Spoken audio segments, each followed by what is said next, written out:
Is KISS considered a satellite radio station similar to how Jimmy Buffett broadcasts every live concert? You know, I thought about doing that, but then I don't know how I would get Gene to shut up for the rest of the guys to talk. So I had to try to figure out if we have 4 different stations or...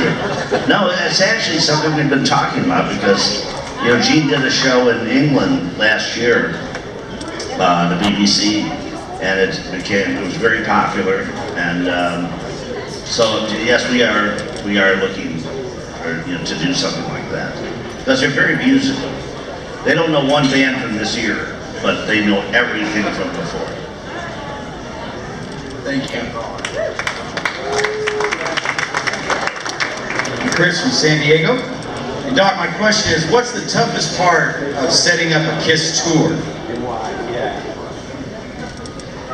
Getting them to say yes. Probably is.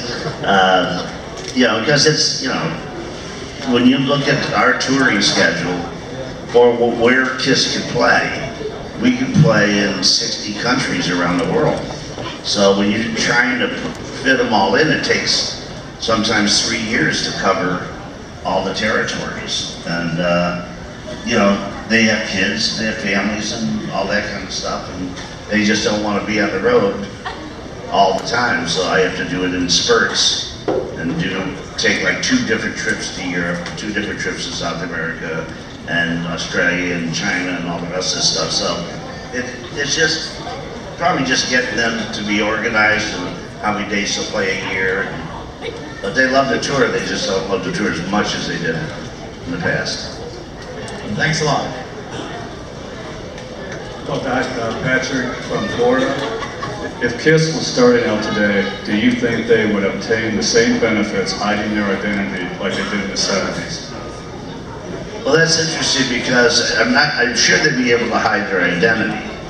I'm not sure that this climate would allow that music to be, I don't think there'd be a delivery system for KISS at the moment. I don't think there'd be a delivery system for a Zeppelin or all the other great bands we grew up with. Here in the States, it's very programmed, and they just don't have, that's why you don't see any rock bands. They just don't have an outlet for them. So, yes, they can hide their identity, and they probably do a good job. Nobody would know who they are, because they couldn't get on the radio.